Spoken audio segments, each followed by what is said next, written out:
अयोध्या लोकसभा चुनाव को लेकर जहां पर सारी राजनीतिक पार्टियां इस वक्त एक्टिव दिख रही हैं, वहीं आज जिस तरह से प्रचार प्रसार का भी काम अयोध्या में बहुत तेज़ी से हो रहा है। सभी पार्टियां बिल्कुल मैदान में उतर चुकी हैं और वो अपने कैंडिडेट को लेकर घर घर जाकर, जगह जगह जाकर प्रचार कर रही हैं और वोट देने की बात कर रही हैं। और तमाम योजनाओं के साथ, चाहे वो समाजवादी पार्टी हो, चाहे वो भारतीय जनता पार्टी हो, अपनी योजनाओं को लेकर वो जनता के बीच जा रही हैं और आने वाले चुनाव को लेकर वो सभी को जागरूक कर रही हैं। आज हमारे साथ समाज सेवी आरिफ आब्दी साहब हैं, जो कि भारतीय जनता पार्टी से कार्यकर्ता भी हैं और ऊंचे पद पर हैं। आज उनसे कुछ वार्ता करेंगे चुनाव को लेकर। आरिफ जी, जिस तरह से लोकसभा चुनाव है और सरगर्मियां अयोध्या की बहुत तेज़ है और कहा जाता है कि अयोध्या का जो चुनाव है बहुत ही महत्वपूर्ण माना जा रहा है, तो क्या लगता है इस बार किसके पक्ष में जनता है? देखिए, अयोध्या का चुनाव एक तरफा है। अयोध्या के चुनाव आप घूम रहे होंगे, आपको कहीं कोई लड़ाई में या नज़र नहीं आ रहा है। भारतीय जनता पार्टी के पक्ष में एक तरफ से लहर चल रही है और माननीय पूर्व सांसद, वर्तमान के सांसद हैं जो है वो लल्लू सिंह जी एक तरफा चुनाव जीत रहे हैं। हाँ, ये ज़रूर है कि लड़ाई अब इस बात की है कि वो रिकॉर्ड मत वोटों से कितने वोटों से जीतेंगे हैं। आपके खुद का रिकॉर्ड तोड़ने के है और लाखों लाखों वोटों से जीतने की जो है संभावना है। हर तरफ हर जाति का वोट जो है भारतीय जनता पार्टी को के पक्ष में इस समय दिखाई दे रहा है। देखिए, जहाँ एक तरफ अवधेश जी हैं, समाजवादी पार्टी से गठबंधन से टिकट दिया है, 9 बार वो विधायक रह चुके और 6 बार कैबिनेट मंत्री रह चुके, और क्योंकि एससी से भी बिलोंग करते हैं, तो क्या लगता है कहीं ना कहीं एससी वोट बटे गए उधर? देखिए, अब समाज जो है वो बहुत जागरूक हो चुका है। वो जाति समीकरण पे वोट नहीं पड़ता, उनको ये दिखता है कि किसने लाभ दिया। देखिए, जिस तरह अनाज योजना हमारी और प्रधानमंत्री आवास योजना है या अनेक योजनाएं हैं, उन्होंने किसी भी जाति को जो है वो सामने नहीं रख करके सभी जाति को फ़ायदा पहुँचाया है। जो काम पिछली सरकारों ने नहीं किया है, वो जो है इस सरकार ने काम किया है कि पिछड़े वर्ग को खासकर ध्यान में रखते हुए अनेक योजनाएं ला करके उनको लाभ पहुंचाया है। इसलिए अब जागरूक नागरिक होने के नाते लोग अब जो है भारतीय जनता पार्टी की तरफ जा रहे हैं। सबका साथ, सबका विश्वास और सबका विकास, ये नारा भारतीय जनता पार्टी का है। क्या लगता है कितना विकास हो रहा है, कितना विश्वास जनता जता रही है, जनता के ऊपर कितना विश्वास है मोदी जी को लेकर? क्योंकि चुनाव अब बहुत करीब रह गया है, ज़्यादा समय नहीं है, क्योंकि 5वें चरण में अयोध्या का मत रखी गई है और मत वोट पड़ेंगे 5वें चरण में, और क्योंकि 20 मई को उसकी तारीख रखी गई। तो क्या लगता है जनता का रुख इस वक्त किसकी ओर है? नहीं, आप विकास की बात कर रहे हैं। विकास तो आपको बाहर निकलिए, आपको रामपथ के रूप में अनेक दिख जाएगा। ठीक है, फैज़ाबाद जो जगह है, जो इसका नाम अब ज़िला अयोध्या है, इसमें आप देख रहे होंगे कि आप 25 सालों से जो बदहाली का यहाँ नज़ारा था, वो भारतीय जनता पार्टी की सरकार, नरेंद्र मोदी की सरकार ने ही यहाँ का बदला है। और जो रोडें बनी हैं, जो चीज़ें हुई, वो सब समाज के लिए बनी हैं। सबका साथ सबका विकास यही तो है कि रोडें किसी एक के लिए नहीं है। एयरपोर्ट बना है या कोई बना, तो क्या एयरपोर्ट पे कहीं पाबंदी आपको लगती है कि फलाने समाज का आदमी जाएगा, फलाना नहीं जाएगा? ऐसा तो नहीं है, सभी समाज के लोगों को लाभ मिल रहा है। तो इसलिए सबका साथ सबका विकास की योजना ही पे काम चल रहा है। और भारतीय जनता पार्टी की तीसरी बार हैट्रिक की सरकार बनने जा रही है। और हाँ, बस अब इस बात की मैं बार बार आपसे बता रहा हूँ, लड़ाई है अपने आप से कि हम कितनी ज़्यादा जो है सीटों से और मतों से जो है वो जीत के आते हैं। बाकी समाजवादी पार्टी के अवधेश प्रसाद जी की आप बात कर रहे हैं, वो तो अब की बार जीत गए। पिछली बार जो है वो विधानसभा अपनी नहीं जीत पाए थे, और आज के वक्त में जो है उनको उनकी पार्टी के लोग चुनाव नहीं लड़ा रहे हैं। आप देख रहे होंगे अनंत सेन यादव जी कहीं नहीं दिखेंगे आपको ऐसे जो है नहीं दिखेंगे लोग।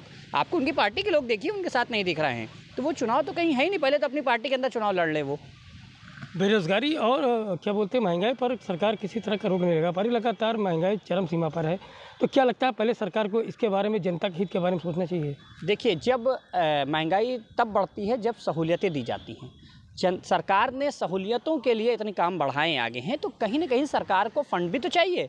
महंगाई अगर आई है तो उसके लिए अनाज फ्री दिया गया है, तमाम योजनाएं लाई गई हैं, तमाम चीज़ें की गई हैं। तो महंगाई का कोई ऐसा बहुत ज़्यादा रोल नहीं है कि महंगाई का। हाँ ठीक है, इनकम भी तो बढ़ी है आदमी की। जब इनकम बढ़ेगी तो महंगाई बढ़ेगी।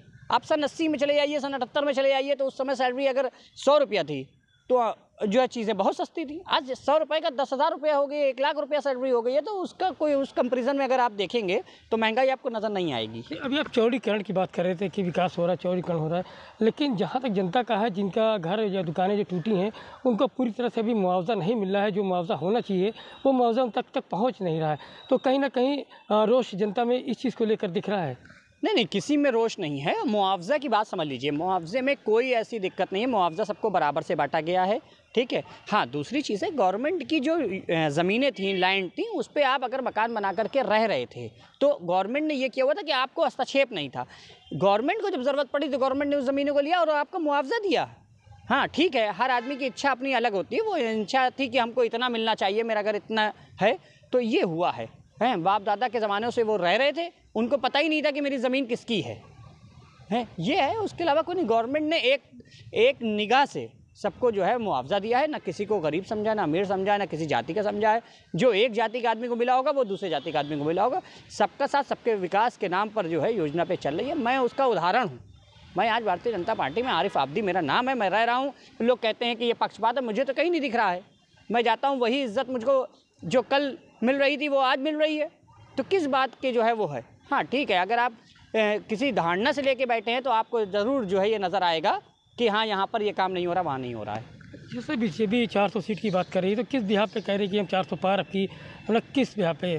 क्या पहले ही से सब चीज़ सेट हो चुका है कि 400 पार कर चुके हैं?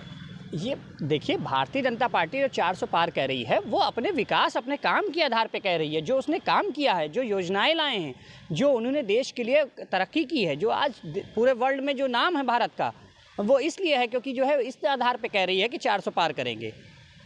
ये है उसकी योजना। अपनी योजना के आधारों पे इस बात का चैलेंज कर रही है कि हम 400 पार करेंगे। भारतीय जनता पार्टी का हमेशा मुद्दा रहा राम मंदिर निर्माण। अब तो राम मंदिर निर्माण भी हो चुका है और प्रभु श्याम जी अपने जगह पर विराजमान भी हो गए हैं। क्या लगता है कि राम मंदिर निर्माण के नाम पर अब की बीजेपी क्या जनता को लुभा पाएगी? आप गलत ट्रैक पे बात कर रहे हैं। राम मंदिर एक मुद्दा नहीं था, ये आस्था का विषय था।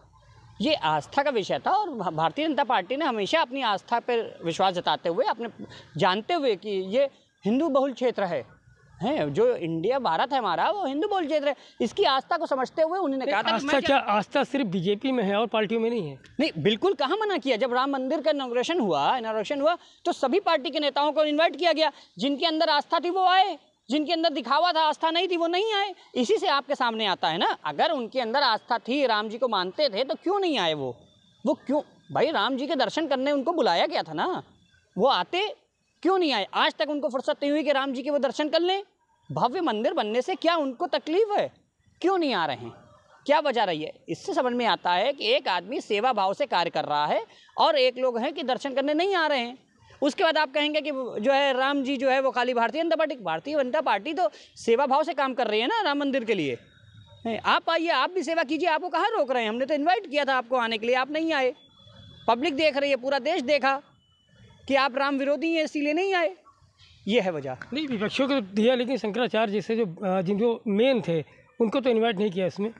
देखिए, ऐसा है जब पूरे देश से लोग बुलाए गए थे सारी जगह से, तो होता है अक्सर कि हर आदमी की इच्छा पूरी नहीं हो पाती है। कोई आप अपने घर में प्रोग्राम करेंगे तो आप किसी मौलवी से कोई काम कराना चाहेंगे तो 4 मौलवी खड़े हो जाएंगे, हमको तो नहीं बुलाया है। तो देश में अनेक लोग हैं, उसमें किसी न किसी को तो ये लगेगा कि मुझको नहीं बुलाया। एक्टर और क्रिकेटर इम्पॉर्टेंट है, शंकराचार्य जी इम्पॉर्टेंट नहीं है? ऐसा नहीं है। हर समाज को एक संदेश देना था, कि हर समाज से, हर एक्टर से, हर खिलाड़ी से, हर डिपार्टमेंट के लोगों को उन्होंने इनवाइट किया था कि जिससे ये संदेश जाए कि हम सबको मिला के यही कह रहा हूँ, सबका साथ सबका विकास, इसी से तो कहते हैं। खाली हम जो है महंतों को बुला लेते अगर, तो आप कहते हैं कि देखिए उन्होंने हिंदुत्व का लेके चल दिए। आप अलग मुद्दा लाते कि हिंदुत्व लेके चल दिए। मैंने इसलिए अलग अलग लोगों को भारतीय जनता पार्टी ने बुलाया कि हम सभी समाज को लोगों को आना चाहिए और देखना चाहिए कि हमने जो सोचा था उस पे कार्यरत हैं कि नहीं है। ये है। चलिए, बहुत बहुत शुक्रिया। तो हमारे साथ आरिफ आब्दी साहब, जो कि भारतीय जनता पार्टी के बहुत ही पुराने वरिष्ठ नेता भी हैं, और आज उन्होंने अपनी बातें रखी। क्योंकि देखिए, चुनावी अब बहुत समय नहीं रह गया है, मतदान का समय बहुत जल्द आ रहा है और चुनावी प्रतिक्रिया भी बहुत तेज़ी से चल रही है। तो अब देखना ये है कि आने वाला समय क्या बताता है। अयोध्या से तुफैल अहमद, प्रभा साक्षी के लिए। अगर आप भी लेना चाहते हैं देश दुनिया की तमाम जानकारी, तो आज ही सब्सक्राइब करें हमारे चैनल को। साथ ही नीचे दिए बेल आइकन को जरूर दबाएं ताकि हर अपडेट आप तक पहुंच सके।